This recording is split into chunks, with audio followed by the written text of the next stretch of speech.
Everyone, welcome to channel learn with ease. आज का topic है रिटायरमेंट और डेथ ऑफ अ पार्टनर, जिसमें हम सॉल्व करेंगे question number 15 chapter 5 DK Goyal की बुक से क्लास 12 अकाउंट्स के लिए। नई एडिशन में ये चैप्टर 4 है, तो कंफ्यूज नहीं होना है आपको। ऑनलाइन सेशंस अगर आप चाहते हो क्लास 11 और 12 दोनों के लिए है। अकाउंट्स के इंटरेस्टेड स्टूडेंट मुझे व्हाट्सएप कर सकते हैं इस नंबर पर अपना नाम और क्लास। तो 4 partner PQRS, profit sharing ratio 2:3:5:2। इन चारों में से एक पार्टनर फर्म को छोड़ के जा रहा है, रिटायर हो रहा है, वो है S। और S के जाने के बाद जो उसका शेयर ऑफ प्रॉफिट है वो किसके पास जा रहा है?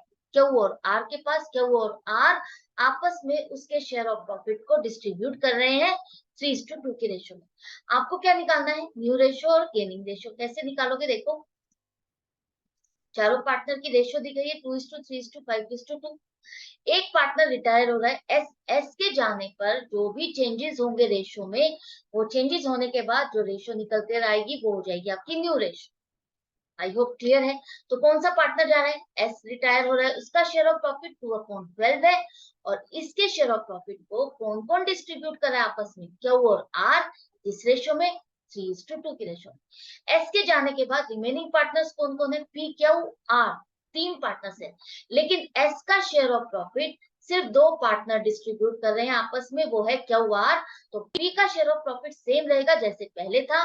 Q और R के शेयर ऑफ प्रॉफिट में ही चेंजेस आएंगे। क्यों? क्योंकि S का जो शेयर ऑफ प्रॉफिट है वो अपने में एक्वायर कर रहे हैं, तो एडिशन हो जाएगा उनके में। तो अब यहाँ पर देखो, Q और R डिस्ट्रीब्यूट कर रहे हैं 3:2 की रेशियो में, तो इनकी गेनिंग रेशियो क्या हो जाएगी?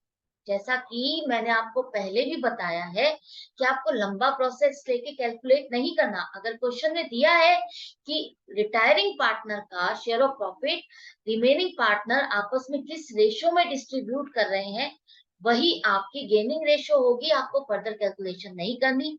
जो मैंने क्वेश्चंस में आपको लास्ट क्वेश्चंस में समझाया है वो आपकी अंडरस्टैंडिंग के लिए कैलकुलेशन की है। हमने समझा है कि आप देखो कैलकुलेट करते हो तो रेशियो भी वही निकल के आती है। तो जब भी ऐसे रेशियो दी है तो आपको क्या लेना है? वही आपकी गेनिंग रेशियो है। Gaining ratio will be 3:2। Clear है? आपको फर्दर गेनिंग रेशियो के लिए कैलकुलेशन नहीं करनी। लेकिन न्यू रेशियो निकालनी है, तो न्यू रेशियो में ये जो शेयर ऑफ प्रॉफिट है इस रेशियो में डिस्ट्रीब्यूट किया जाएगा। तो वो नई फ्रैक्शन क्या होगी? वो फ्रैक्शन क्या होगी इस रेशियो में डिस्ट्रीब्यूट करने पे, वो आपको निकालनी होगी। तो सबसे पहले क्यू का गेन क्या होगा? अगर उसको एस का शेयर ऑफ प्रॉफिट मिल रहा है तो वो उसके लिए फायदा है, गेन है, आप इसलिए इसको लिखोगे गेन। 2/12 का 3/5 कितना होगा?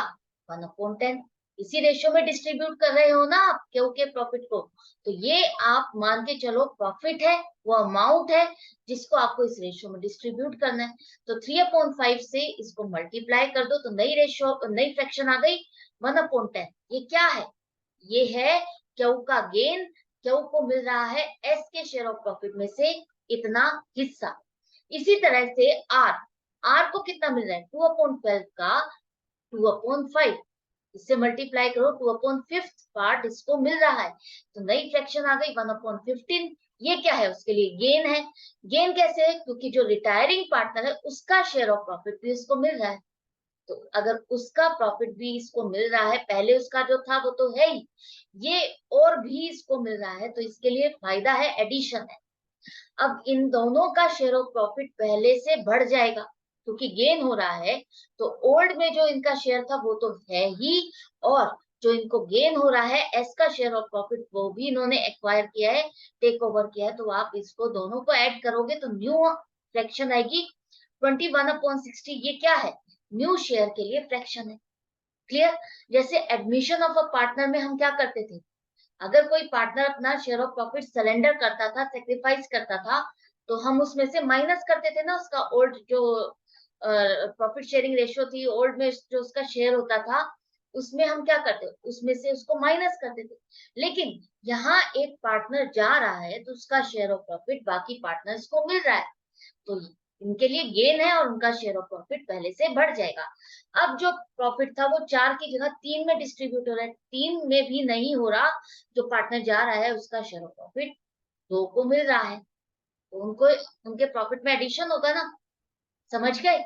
अब देखो आर, आर का क्या हो जाएगा, आर का पहले शेयर ऑफ प्रॉफिट 5/12 है और उसको एस के शेयर ऑफ प्रॉफिट में से कितना पार्ट मिल रहा है, 1/15।